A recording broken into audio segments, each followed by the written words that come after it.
Ama naming banal, dakila po naming Yahuwah, purihin, sambahin ang iyong banal na pangalan. Ama, pakitunghayan muli kaming iyong mga lingkod na natitipon po sa sandaling ito. Halika po, o aming Aba, muli inaanyayahan ka namin, pakisugo ang iyong Santong Espiritu. San man kami dako naroroon, alam namin, lagi maaasahan ka namin. Ikaw ang aming patnubay, ikaw ang aming lakas.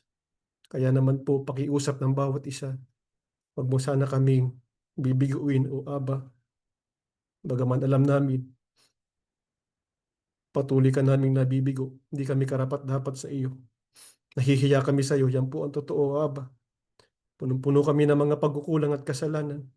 Kaya naman, humihingi kami ng pagpapatawad mo. Nakikiusap muling tanggapin kami upang sa mga pagsambang ito, huwag mo kaming lilisan. Maranasan ka namin. Maranasan namin ang pagpapalakas mo upang habang kami naglalakbay sa mundong ito, makapagpatuloy kami hanggang sa wakas, makarating kami sa piling mo magpakailanman. Sa aming pag-aaral ng iyong mga salita, Ama, pakibuksan lagi ang aming puso, ang aming pang-unawa. Lagi ang mga salita mo, ang lagi naming maging gabay, maging lakas namin sa pagharap namin sa mga pagsubok at kahirapan. Huwag kaming padaig sa mundo, huwag kaming padaig sa aming mga sariling hangarin. Bagkus laging maghari ang iyong katwiran at ang nais mo po sa aming buhay. Ama, nariyan ang mga lingkod mo. Batid mo ang aming pangangailangan. Pangangailangan ng mga magulang, ng mga anak sa kanilang mga magulang. Nariyan din minsan mga anak mo, may suliranin sa kanilang mga hanap buhay. May mga nagtataglay ng karamdaman. Ama, muli, maghimala ka sa aming buhay. Ibsan ang aming mga dalahin. Walang anumang makahadlang sa ginagawa namin mga paglilingkod sa iyong banal na pangalan.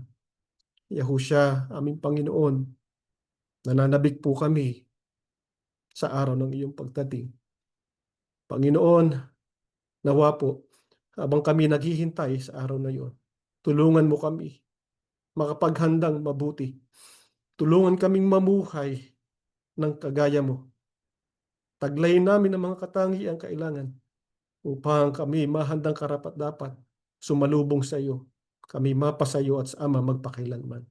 Ama naming Yahuwah, muli bumabalik tawag kami sa iyo.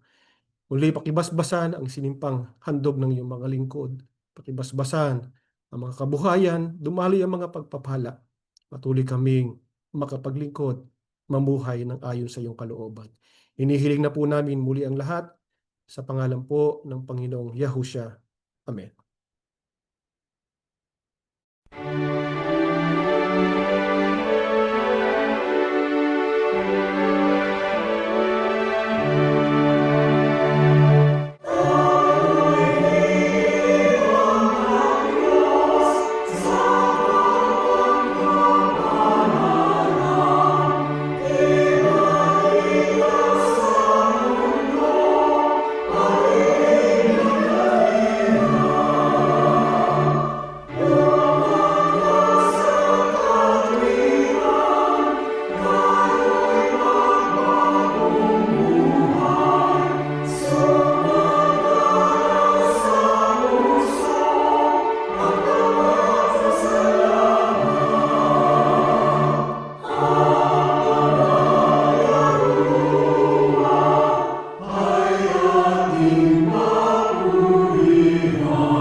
Shabbat Shalom mga mahal na kapatid. Kamusta po kayo? Nawa ay nasa mabuti kayong kalagayan. Papasalamat muli tayo ng napakarami sa ating Panginoong Yahuwah at Panginoong Yahusya sapagkat narito tayo upang muling mag-aral ng mga salita ng ating Panginoong Diyos. Alam po natin na sa simula pa lamang ay may mga plano na po ang Panginoong Yahuwah para sa gawain ng pagliligtas at pagsasaayos ng lahat ng mga bagay na yan po ay alinsunod sa kanyang timeline o yung tinatawag nating Moedim. At sa pamamagitan po ng kanyang timeline o Moedim, naganap ang kanyang plano nang isugo niya ang kanyang bugtong na anak, ang Panginoong Yahusya, para isakatuparan ang gawaing pagliligtas. Pero bagaman po inumpisahan ng Panginoong Yahusya ang gawain ito, ay hindi pa rin po natatapos ang gawain ng Panginoong Yahuwah hanggang sa mga panahon po natin ngayon. Bakit po, mga kapatid? Ano po ba ang ipinagpapatuloy na gawain ng Panginoong Yahuwah kahit mapasa hanggang ngayon sa panahon po natin? Mag-umpisa po tayo ng pagbasa sa Pilipos 1, ang talata po ay 6. Natitiyak kong ipagpapatuloy ng Diyos ang mabuting gawain na sinimulan niya sa inyo hanggang sa araw ng pagbabalik ni Kristo Yahusya.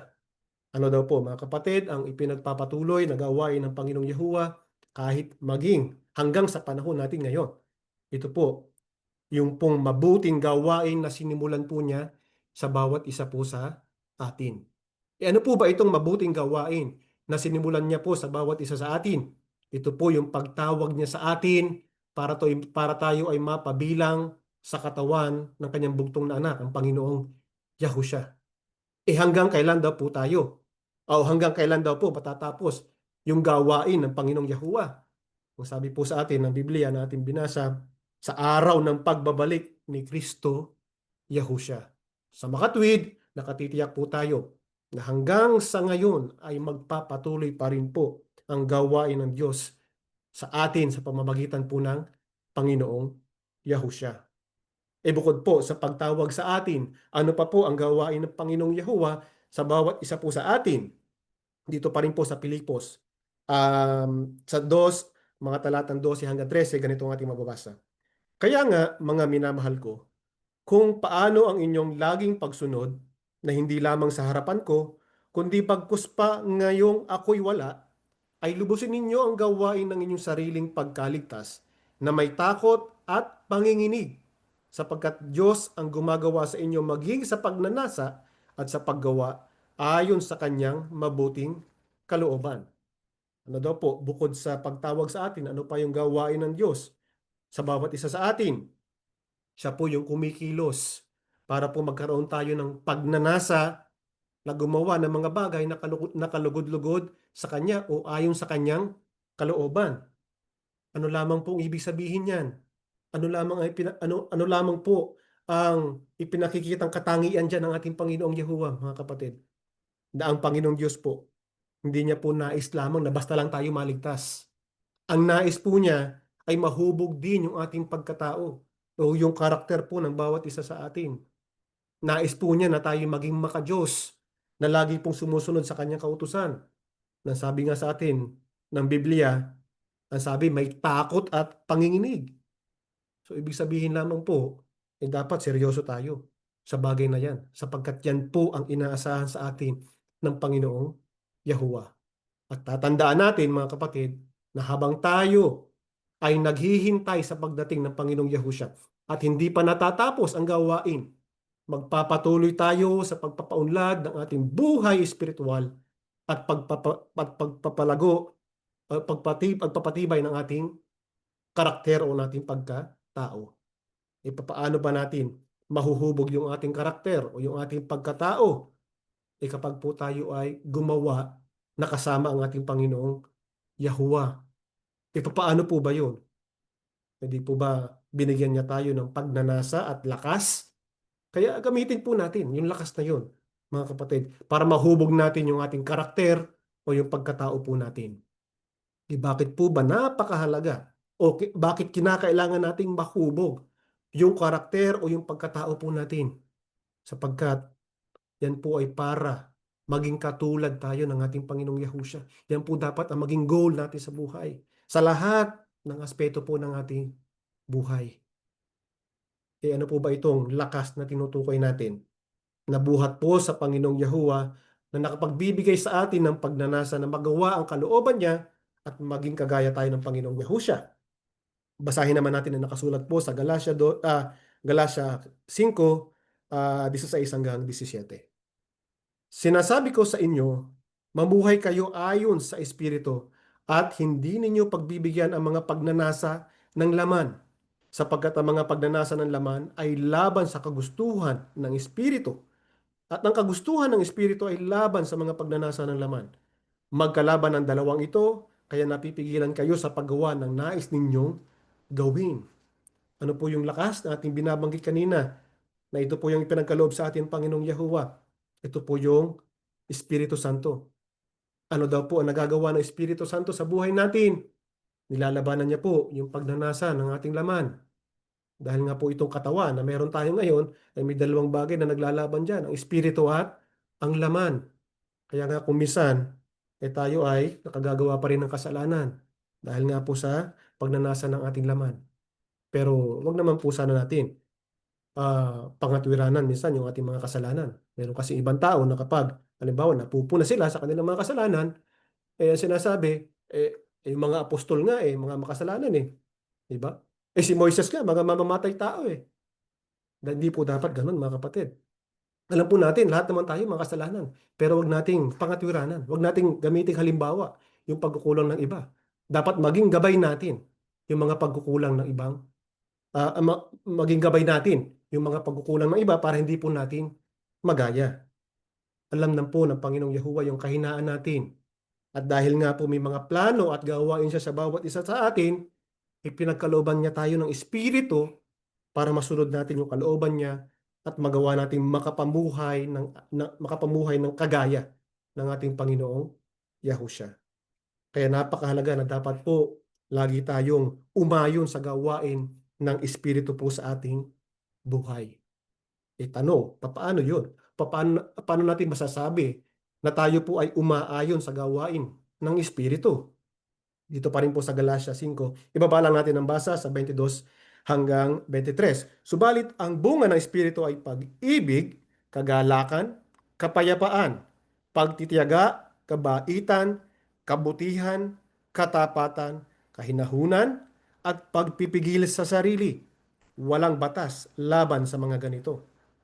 Paano natin masasabi na tayo ay umaayon sa gawain ng Espiritu kapag taglay po natin lahat ng yan? Yung mga bunga ng Espiritu natin binasa po.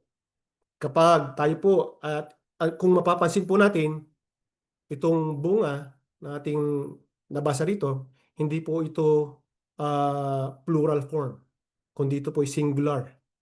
Kaya nagpapakita lamang na itong mga katangiang ito na ating pong binasa ay nagkakaisa, kumbaga nasa iisang katawan lamang. Kaya itong bunga na ito ay pagpapakita lamang po ng buhay ng Panginoong Yahushua sa bawat isa sa atin. Ipinapakita nito na ang Panginoong Yahushua ay ang perpektong pagsasakatawan nitong siyam na katangian. Paano natin nasabi? Ating isa-isahin, mga kapatid. Doon po sa unang tatlong katangian, itong pag-ibig, kagalakan, at kapayapaan. Ito po yung mga kaugalian na nakatuon lamang yung ating isipan sa Panginoong Diyos, ating Panginoong Yahuwah. Ito nga yung tinatawag na Godward aspect ng ating buhay. Ayun namang sumunod na tatlong katangian, yung pong kabaitan, kabutihan, at katapatan, ito naman po yung nakatuon sa kapwa. Ito po yung mga aspeto ng buhay Kristiyano na nakatuon po sa ating kapwa-tao. Na tinatawag naman ito na manward aspect ng buhay po natin. At yung huling tatlo naman, itong katapatan, kahinahunan at pagpipigil sa sarili, ito naman po yung nakatuon sa ating sarili. Self-ward naman ito na aspeto ng buhay natin. Na ito yung siyang gumagabay sa ating mga asal, sa ating pag-uugali, sa pangunguna po ng Espiritu Santo. Kaya mga kapatid, ano dapat ang lagi nating pagsikapan? Dapat po nating linangin itong mga katangian na ito sa ating buhay, mga kapatid. Sa tulong ng ating Panginoong Yahuwah, sa pamamagitan ng ating Panginoong Yahushua. Kaya ang mahalagang tanong na dapat lagi nating itanong sa ating mga sarili, mga kapatid, tayo po ba ay nakapamumunga ng bunga ng Espiritu sa ating buhay? Dahil kung hindi, ano po ang dapat nating gawin para tayo ay mamunga ng bunga ng Espiritu? Basahin natin ang nakasulat sa Lucas 11 talatay 13. Kung kayong masasama ay marunong magbigay ng mabubuting bagay sa mga anak ninyo, gaano pa kaya ang inyong amang nasa langit? Ibibigay niya ang banal na espiritu sa mga humihingi sa Kanya. Ano po ang dapat natin gawin para tayo makapamunga ng bunga ng espiritu? Dapat po matyaga nating hilingin na kalooban tayo ng Espiritu Santo. Sapagkat napaka-imposible naman po talaga eh. Kung hindi, napaka-imposible mamunga tayo kung wala naman ang Espiritu sa atin, buhay, di po ba? Kaya dapat sincero tayo. Sincero nating hilingin sa ating Panginoong Yahuwah na ipagkaloob niya sa atin ang Espiritu Santo. Dahil ang totoo po niya, gustong gusto rin ng Diyos na ipagkaloob sa atin ang Espiritu. Ano lamang po ang kinakailangan sa atin? Dapat ipakita po natin sa Kanya na talagang nangangailangan tayo ng pagtulong niya at sa pamagitan po ng Espiritu Santo. Ano pa? Ano pa ang dapat natin gawin kapag nahihirapan tayong mamunga ng bunga po ng Espiritu? 1:15, 4-5, kayo'y manatili sa akin at ako'y sa inyo. Gaya ng sanga na di makapagbunga sa kanyang sarili maliban na nakakabit sa puno. Gayon din naman kayo. Maliban na kayo'y manatili sa akin, ako ang puno ng ubas, kayo ang mga sanga. Ang nananatili sa akin at ako'y sa kanya ay siyang nagbubunga ng marami. Sapagkat kung kayo'y hiwalay sa akin ay wala kayong magagawa. Ano pa daw po mga kapatid, ang dapat natin gawin kapag nahihirapan tayong mamunga ng bunga ng Espiritu? Sabi po, dapat pagtibayin natin yung kaugnayan natin sa Panginoong Yahushua. Bakit po napakahalaga nun? Sapagkat sabi sa atin ng Panginoong Yahushua mismo, dito sa ating binasa, wala kayong magagawa kung kayo'y hiwalay sa akin. Kung kaya tayo nga ay inihalin tulad sa puno ng ubas. Na siya yung puno, tayo yung mga sanga. So natural naman po na patay tayong maituturing kung kapag hiwalay tayo, mga sanga sa puno, di po ba? Pero kung mapanatili nating nakaugnay tayo sa ating Panginoong Yahushua, ano ang magagawa po natin? Magagawa po nating makapamunga. Subalit, minsan, kahit tayo nakakabit sa puno, ay hindi pa rin natin magawang makapamunga. Bakit po? Anong nagiging problema? Ang problema po kasi minsan ay nasa ugat. Dapat po ay malalim tayong nakaugat sa ating Panginoong Yahushua. Paano po natin magagawa na malalim tayong nakaugat sa ating Panginoong Yahushua? Kapag umaasa po tayong lubos sa kanyang magagawa. At kapag lubos nating itinitiwala ang lahat-lahat sa kanya. Ano po bang ibig sabihin? Kapag itiniwala o isinuko natin ang lahat sa ating Panginoong Yahushua. Lucas 9:23. At sinabi niya sa lahat, kung ang sino mang tao ay ibig sumunod sa akin, ay tumanggi sa kanyang sarili at pasanin sa araw-araw ang kanyang krus at sumunod sa akin. Ano po ang ibig sabihin kapag sinuko natin ang lahat sa Panginoong Yahushua? Ibig sabihin niya mga kapatid, ay itinatanggi natin ang ating mga sarili at pinapasa natin ang ating krus araw-araw. Ang pagsunod po natin sa Panginoong Yahushua ay nangangahulugan po yan. Nasusunod tayo kahit po tayo ay nahihirapan. Kaya kinakailangan po natin minsan na magsakripisyo.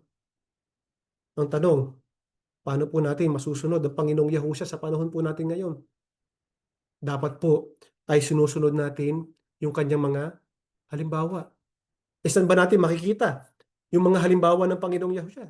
Paano natin malalaman yung mga halimbawa niya? Di ba lahat ng yan ay nakasulat sa Biblia? Dahil paano tayo makasusunod sa Panginoong Yahushua kung hindi natin nalalaman ang lahat ng kanyang mga halimbawa o yung kanyang mga ginawa, di po ba? Kaya ito po ang dahilan kung bakit dito sa assembly ay patuloy natin pinag-aaralan ang buhay at gawain po ng ating Panginoong Yahushua. Kaya dito po sa ating gagawing serye ng ating mga pagsamba ay ating pong pag-aaralan kung paano po isinabuhay ng Panginoong Yahushua itong siyam na katangian. Ito pong bunga po ng Espiritu. At dahil kapag ginawa po natin ang halimbawa ng ating Panginoong Yahushua, magagawa po nating mapayabong ang bunga ng Espiritu. At kapag naglaan tayo ng sapat ng oras at panahon para pag-aralan ang gawain at pamumuhay ng Panginoong Yahushua, hindi lamang yayabong ang ating bunga, kundi magagawa rin po natin yung pinakamithiin natin sa buhay, yung po tayo ay maging kagaya ng ating Panginoong Yahushua. Ipagpapatuloy po ang ating pag-aaral.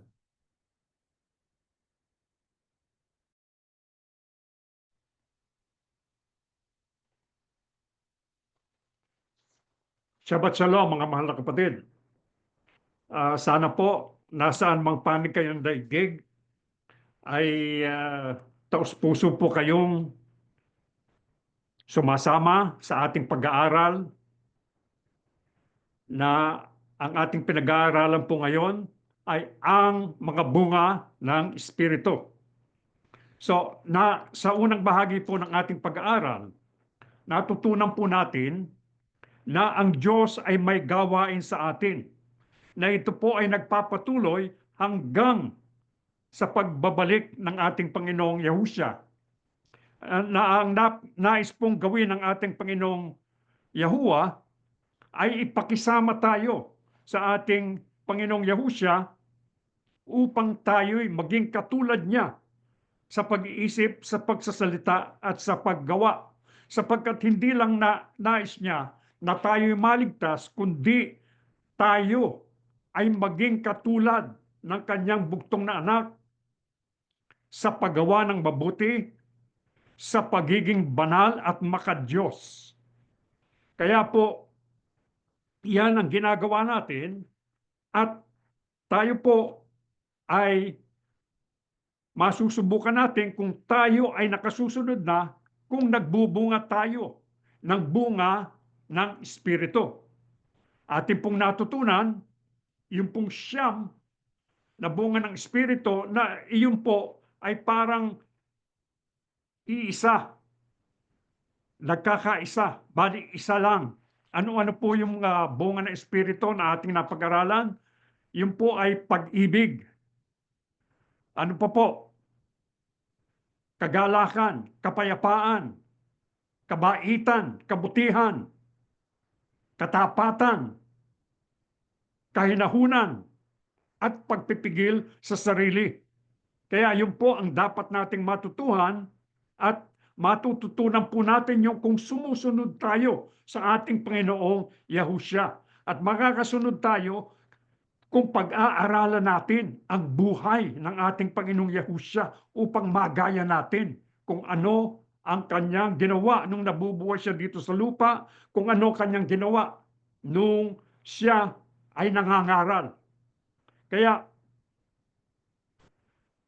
ang susunod na tanong na ating pag-aaralan ay sino ba ang halimbawa ng isang tao na nakagawa ng bunga ng Espiritu sa kanyang buhay. Ito po ang babasahin natin sa Juan 18:10 hanggang 11. Ngayon po, nais ko sabihin sa inyo, yung susunod na mga 3 talata na babasahin natin ay tumutukoy sa isang tagpo ng inaaresto ang ating Panginoong Yahushua sa paningin ng ilang manunulat ng banal na kasulatan. Si Apostol Juan, si Mateo at si Lucas. Ito po, basahin muna natin itong Juan 18:10 hanggang 11. Si Simon Pedro nga na may tabak ay nagbunot nito at sinugatan ang alipin ng dakilang saserdote at tinagpas ang kanyang kanang tenga. Ang pangalan ng alipin iyon ay Malco. Sinabi nga ni Yahuwah kay Pedro, isalong mo ang iyong tabak. Ang sarong sa akin ay binigay ng Ama, ay hindi ko baga iinuman? Sino po ang isang halimbawa ng taong nakagawa ng bunga ng Espiritu sa kanyang buhay? Si Simon Pedro po, o ang Apostol Pedro. Ano po ba ang katangian ni Apostol Pedro sa kaagahan ng kanyang buhay? Siya po ay agresibo at may kapusukan, lalo na nang arestuhin ang Panginoong Yahushua. Paano po niya pinakita ito? Binunot niya ang kanyang taba at tinagpas ang kanang tenga ng alipin ng punong saserdote. Yung alipin na yun ay si Malco. Ano po ang sinabi ni Yahusha sa kanya? Isalong mo ang iyong tabak, ilagay mo sa lalagyan niya. Bakit po? Dahil ginawa ni Pedro ay hindi naaayon doon sa layunin ng ating Panginoong Yahusha. Bakit po ba? Ano ang layunin ng ating Panginoong Yahusha? Siya po ay kinakailangang magdanas ng matinding hirap, maparusahan ng mga makasalanang tao, at ipapako sa krus hanggang sa mamatay. Bakit po? Upang tayo ay matubos sa ating mga kasalanan. Yun po ang layunin ng ating Panginoong Yahusha, ang sumunod doon sa kagustuhan ng Ama. Kaya yung sarong sinasabi niya, yun po ang kagustuhan ng Ama na dapat niyang gawin. Ano po ang naituro ng ating Panginoong Yahusha kay Apostol Pedro? Ang mga katangiang pagpipigil sa sarili, mahabang pagtitiis at katapatan. Ano pa po ang ibang natutuhan ni Pedro at ng iba pa sa Panginoong Yahusha sa gabi ng arestuhin siya? Ito naman po, babasahin natin sa Mateo 26:50 hanggang 52. Sinabi sa kanya ni Yahusha, "Kaibigan, gawin mo na ang sadya mo." At siya'y nilapitan nila at dinakip. Bumunot ng tabak ang isa sa mga kasama ni Yahusha at tinaga ang utusan ng pinakapunong pari at natagpas ang tenga niyon. Sinabi sa kanya ni Yahusha, "Ibalik mo ang iyong tabak sa lalagyan. Ang nabubuhay sa tabak ay sa tabak na mamatay." Kaya ano po ang iba pang natutuhan ni Pedro at ng iba pa sa Panginoong Yahusha sa gabi ng arestuhin siya? Ang sabi po ng ating Panginoong Yahusha sa kanila, ang nabubuhay sa tabak ay mamamatay sa tabak. Kaya hindi po dapat na maging padalos-dalos tayo, agresibo, mapusok. Kaya itinuro po ng ating Panginoong Yahusha sa kanyang mga alagad ang kahalagahan ng kapayapaan. Dapat magkaroon tayo ng kapayapaan lalo na sa iba't ibang mga tao. Miski na yung nagtuturing na kaaway tayo, kailangan maging payapa tayo sa kanila. Ano pa po ang natutuhan ni Pedro at ng iba pa? Ito naman po sa Lucas 22:49 hanggang 51. Nang makita ng mga kasamaan ni Yahusha ang mga nangyayari, sinabi nila, "Panginoon, tatagain na ba namin sila?" At tinaga ng isa sa kanila ang alipin ng punong pari at naputol ang kanang tenga nito. Pero sinaway sila ni Yahusha, "Tama na yan." Hinipon niya ang tenga ng alipin at pinagaling ito. Ano pa po ang natutuhan ni Pedro at ng mga iba pa? Ang mga katangian ng pag-ibig, kabaitan at kabutihan. Paano po ipinakita ng Panginoong Yahusha yung mga katangiang yon?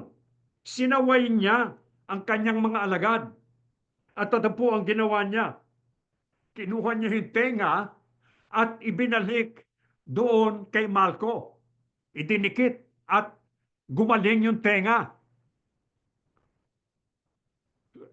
Nagpapakita po ng pag-ibig, kabaitan at kabutihan.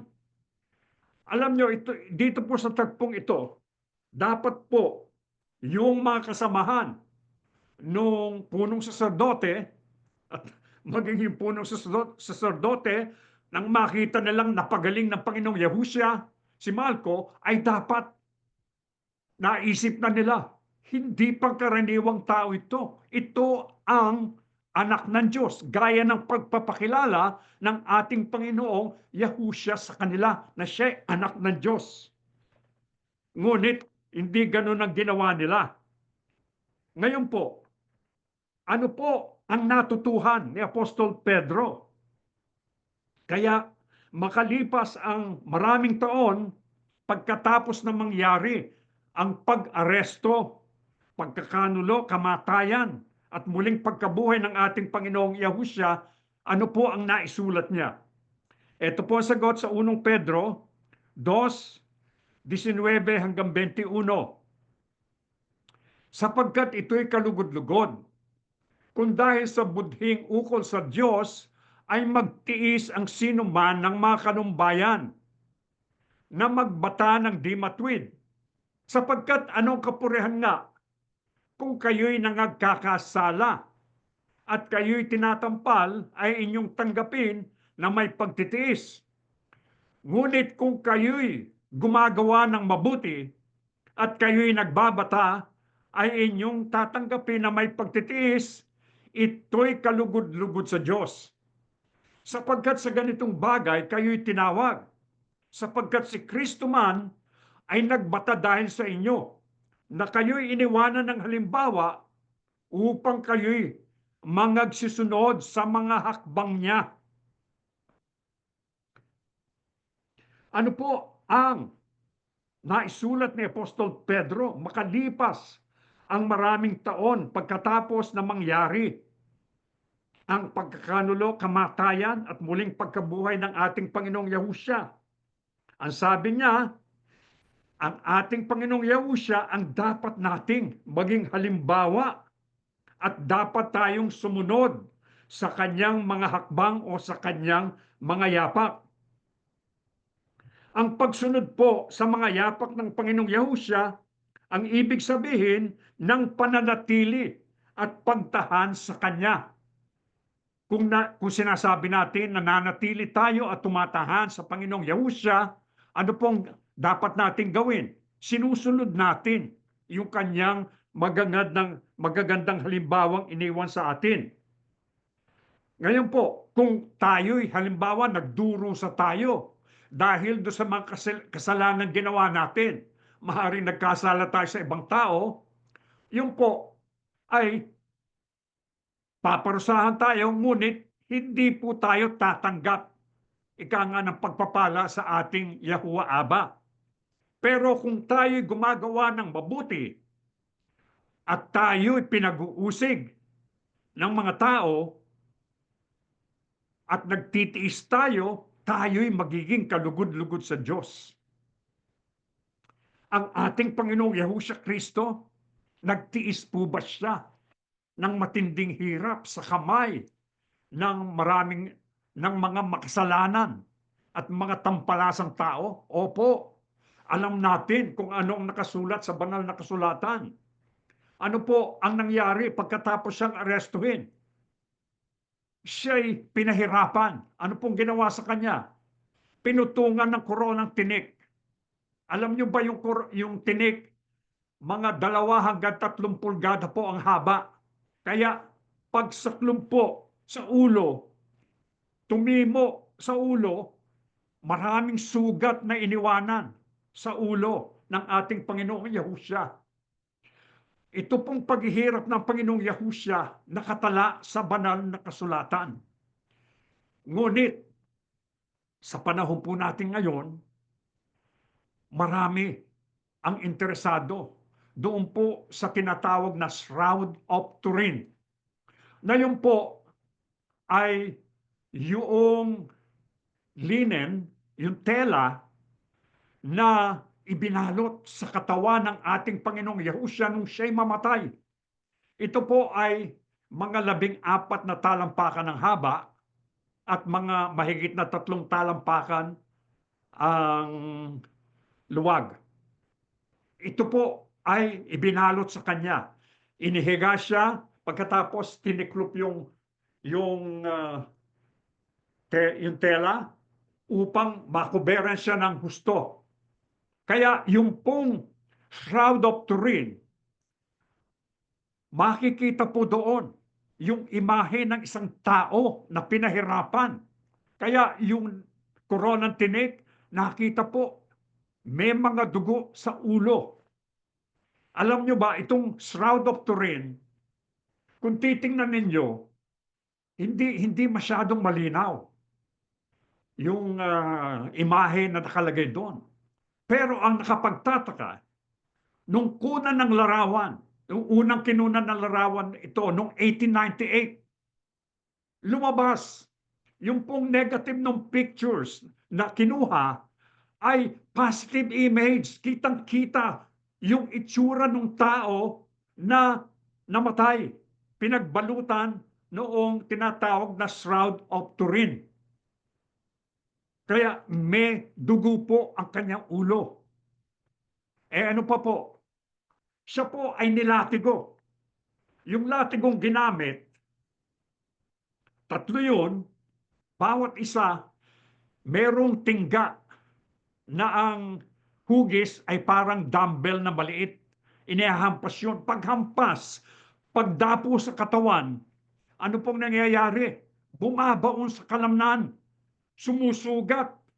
Kaya alam nyo ba kung ilang sugat ang tinamo ng taong yung imahe ay nando sa Shroud of Turin? Mahigit na 700. Ano pa po? Yung pong pinagdaanan nung magpako ng pakuan sa krus.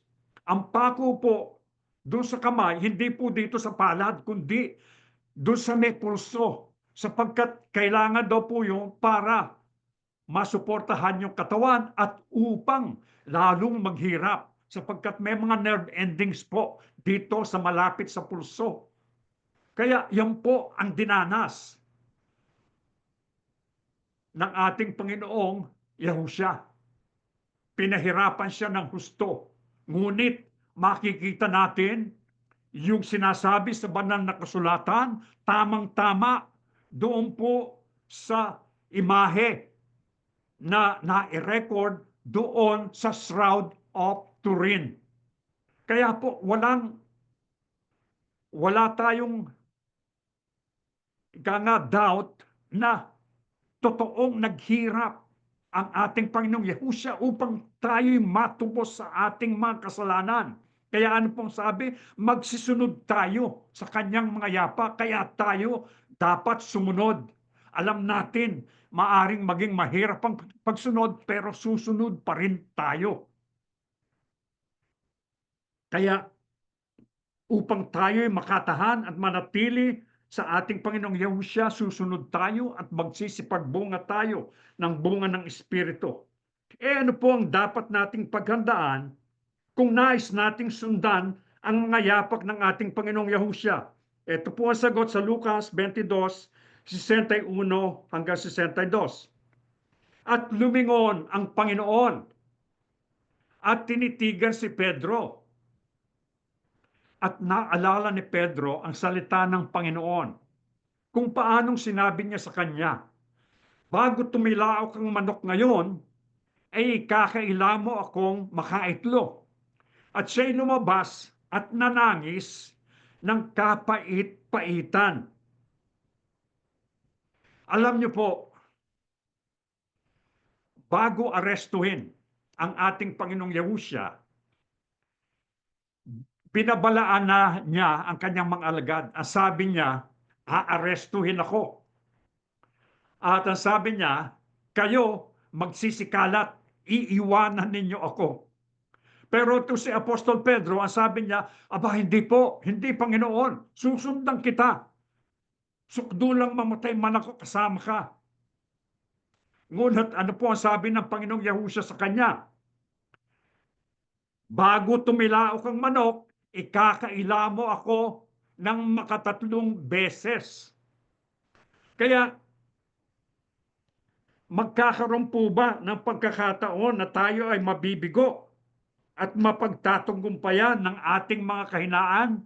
Opo, kagaya ng pagkibigo ni Apostol Pedro.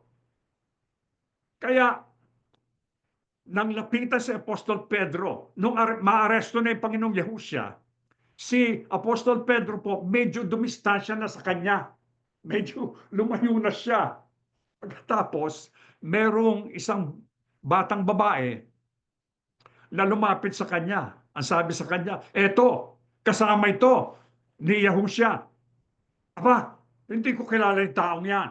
Ang sabi ni Apostol Pedro, hindi ako kasama dyan. 3 beses nangyari yon.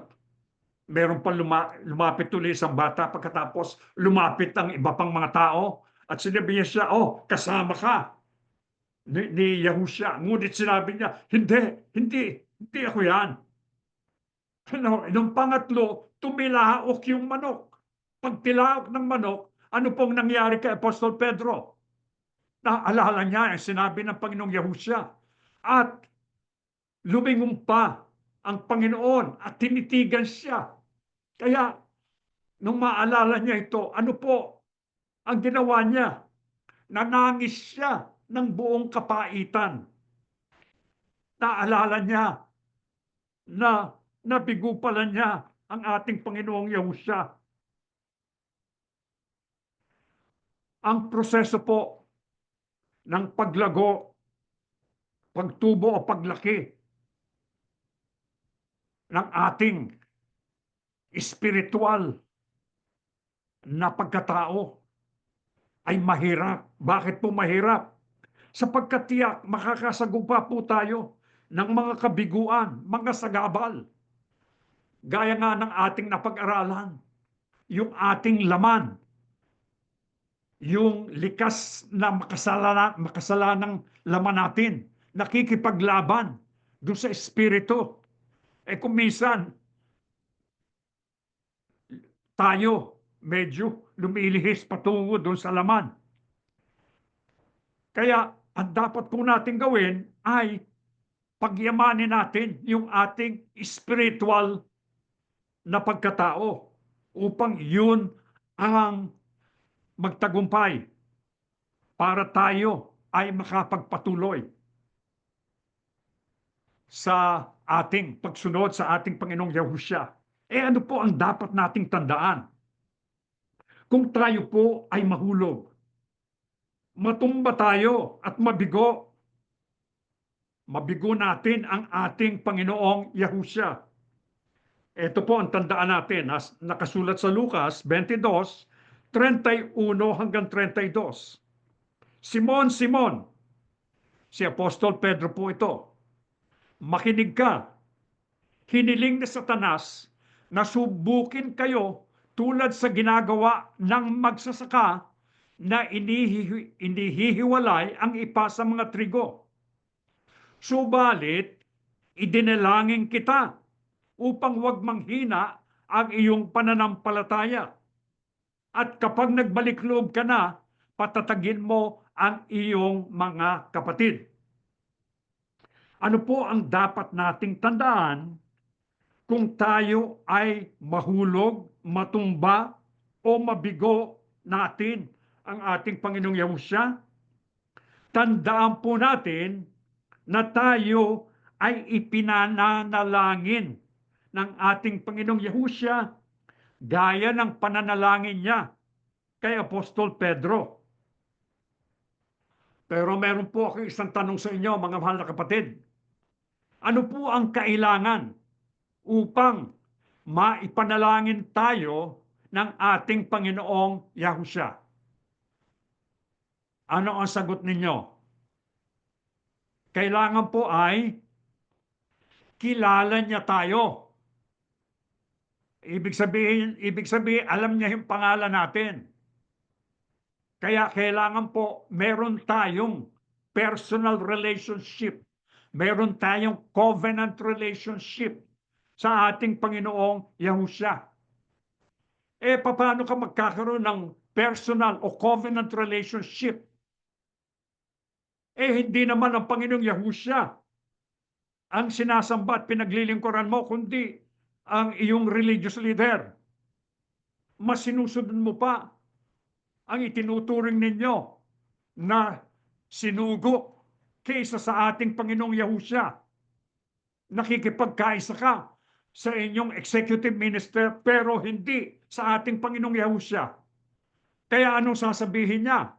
Gaya ng nakasulat sa Mateo, sabi niya, hindi lahat ng tumatawag sa akin, Panginoon, Panginoon, ay papasok sa kaharian ng langit, kundi yung tumutupad sa kalooban ng aking Ama. Sumusunod sila sa ating Panginoong Yahuwah, sumusunod sila sa ating Panginoong Yahusya. May kaugnayan sila, nananahan sila. At ang ating Panginoong Yahusya ay nananahan din sa kanila. Ano po dapat natin gawin kung mahulog tayo at mabiguman natin ang ating Panginoong Yahusya? Tayo po'y magbalik, lumapit tayong muli sa Kanya at tiyak na tatanggapin niya tayo. Kaya lang kailangan ma-maintain natin yung personal relationship natin. Huwag natin pababayaan yun. Kaya araw-araw ng ating buhay, anong gagawin natin? Dadalangin tayo, lalapit tayo sa Kanya, ganap tayong susuko. Sa oras-oras, kung kailangan natin ng tulong, lalapit tayo sa ating Yahuwah Aba at sa ating Yahusya HaMashiach. Kaya ano po ang lagi nating dapat ipanalangin? Ito pong huling talata na ating babasahin, ipinapanalangin ko na sa kadakilaan ng kapangyarihan niya ay palakasin niya ang espiritual niyong pamumuhay sa pamamagitan ng kanyang espiritu para manahan si Kristo sa mga puso nyo dahil sa inyong pananampalataya. Ipinananalangin ko na maging matibay kayo at matatag sa pag-ibig ng Diyos para maunawaan nyo at ng iba pang mga pinabanal kung gaano kalawak at kahaba at kataas at kalalim ang pag-ibig ni Kristo sa atin. Maranasan nyo sana ito kahit hindi ito lubusang maunawaan para maging ganap sa inyo ang katangian ng Diyos. Purihin natin ang Diyos na makakagawa ng higit pa sa hinihingi o inaasahan natin sa pamamagitan ng kapangyarihan niyang kumikilos sa atin. Ano po ang lagi nating dapat ipanalangin? Ipanalangin natin, palakasin niya ang ating pamumuhay na espiritual sa pamamagitan ng espiritong ipinadadala ng Ama sa atin. Bakit po? Para manirahan si Kristo sa ating mga puso dahil sa ating pananampalataya upang tayo maging matibay at matatag sa pag-ibig ng Diyos sa atin. Ay bakit po natin kailangan yun? Upang maunawaan po natin kung gaano kalawak at kahaba at kataas at kalalim ang pag-ibig ni Kristo sa atin. Kaya ko po nabanggit kanina, yung mga hirap na tiniis ng ating Panginoong Yahusya upang tayo'y matubos sa ating mga kasalanan ay upang maramdaman natin kung gaano kalawak, kahaba, kataas, kalalim ang pagmamahal niya. Sapagkat kung hindi po, hindi siya magdadaan doon sa ganung kahirap na pagsubok at pagtitiis sa kanyang buhay. Kung mararanasan po natin ang pag-ibig ng ating Panginoong Yahusya, magiging ganap tayo sa ating pamumuhay sa pananampalataya sa pamamagitan ng kapangyarihan galing sa Diyos. Kaya ano pa po ang dapat nating gawin sa ating panalangin? Magpasalamat tayo. Magpasalamat tayo sa ating Yahuwah Aba na makagagawa ng higit pa sa mga hinihingi natin at mga inaasahan natin sa pamamagitan ng kapangyarihan niyang kumikilos sa atin upang ibunga natin ang mga bunga ng Espiritu upang manatili tayo kasama ng ating Panginoong Yahusya, sanga ng puno ng ubas, gumagawa, namumuhay katulad ng ating Panginoong Yahusya upang tayo matupad natin ang panukala ng Diyos sa atin na tayo maging katulad ng kanyang bugtong na anak, maka-Diyos, banal, at masunurin sa Kanya. Tumayo na po tayo mga mahal na kapatid. O dakilang Panginoong Yahuwah Aba, maraming salamat po, o dakilang naming Diyos. Natutuhan po namin ang iyong magandang panukala para sa amin. Na ang plano mo ay hindi lamang kami maligtas, kundi mabago namin ang aming pagkatao upang kami po'y maging banal, maging maka-Diyos. Kami magbigay kaluguran, kapurihan po sa iyo pong banal na pangalang Yahuwah Aba. O dakila naming Diyos, sana po'y tinanggap mo ang aming mga pagsamba sa oras na ito. O dakila naming Diyos, marami kaming pagkakasala at pagkukulang. Ang dalangin po namin, patuloy kang maawa at patawarin kami sa aming pagkakasala at mga pagkukulang. At patuloy mo po kaming samahan. Hindi po namin kayang mag-isa. Hindi namin magagawa ang mga bagay na nais mong gawin namin kung hindi mo kami tutulungan. Kaya isinusuko po namin ang aming mga abang sarili sa iyo. Naririto kami mga putik at ikaw ang magpapalayo. Hubugin mo kami upang maging katulad kami ng iyong bugtong na anak. Masunurin sa iyo, makapagbigay kaluguran, kalwalhatian po sa iyong banal na pangalan. Magpala ka sa lahat ng iyong mga anak, sa mga sambahayan, ng iyong mga lingkod sa iba't ibang panig ng mundo. Ang may mabibigat na karamdaman o dakila naming Diyos, pagalingin mo po ang iyong mga lingkod. Ang may matitinding suliranin, ibigay mo sana ang lunas. Ang managdaranas ng matitinding kahirapan, ibuhos mo ang kayamanan mong hindi na uubos sa iyong mga lingkod. Walang makahadlang o dakila naming Diyos, makapagpatuloy kaming nakasasamba, nakapaglilingkod sa ipong banal na pangalang Yahuwah Aba. Maawa ka na rin sa mga mahal namin sa buhay. Hindi pa namin kasama sa assembly. O dakila naming Diyos, nais din naming maipamahagi ang magandang balita na tinanggap namin sa iyo. Ang iyong pangako sa amin na kami ililigtas mo sa araw na bababa ang aming Panginoong Yahusya mula sa langit. Sana po'y ibilang mo ang aming mga mahal sa buhay upang makasama namin, pupurit maglilingkod sa iyong banal na pangalan. O dakilang Panginoong Yahusya, maraming salamat. Dakila naming Panginoon, ikaw ang nagdanas ng matinding hirap upang kami po'y matubos sa aming mga kasalanan. Maraming salamat po, o dakilang Panginoong Yahusya. Tinuturuan mo kami upang kami maging masunurin sa ating Ama. Ikaw ang nagpakita sa amin ng magagandang halimbawa, ang pagsunod mo sa ating Ama. Kahit ang kahihinatnan ay magdadanas ka ng matinding hirap sa kamay ng mga makasalanan at tampalasang mga tao. Maraming salamat po, o dakilang Panginoon. Susundan namin ang iyong mga yapa.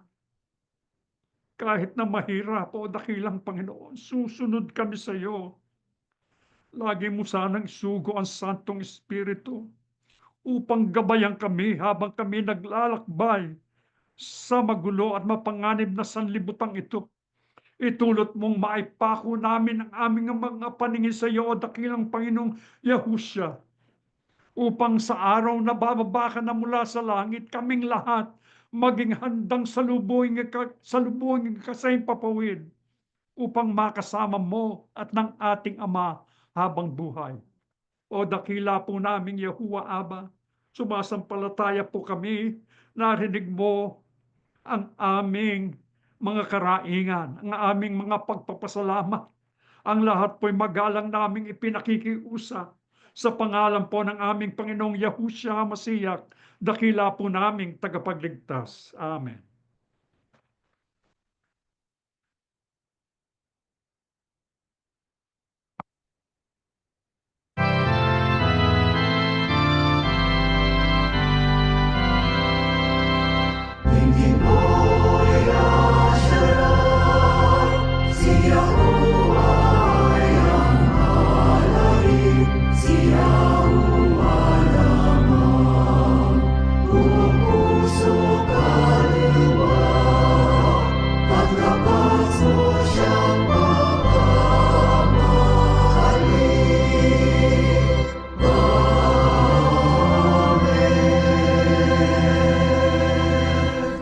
Ang walang maliw na pag-ibig at masaganang awa ni Yahuwah Abba, ang biyaya, kapangyarihan ni Yahushua HaMashiach, at ang laging paggabay ng banal na Espiritu, sumaating lahat ngayon at magpakilanman. Amen.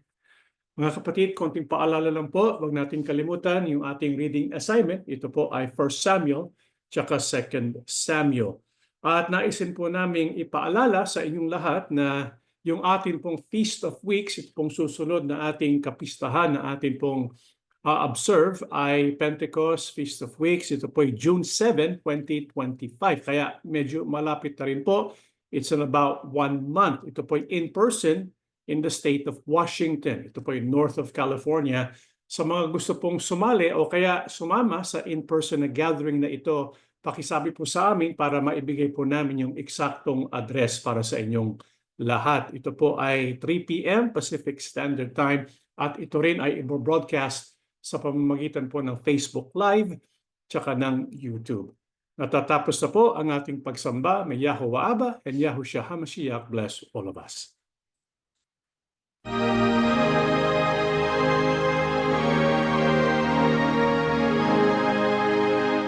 Yahushua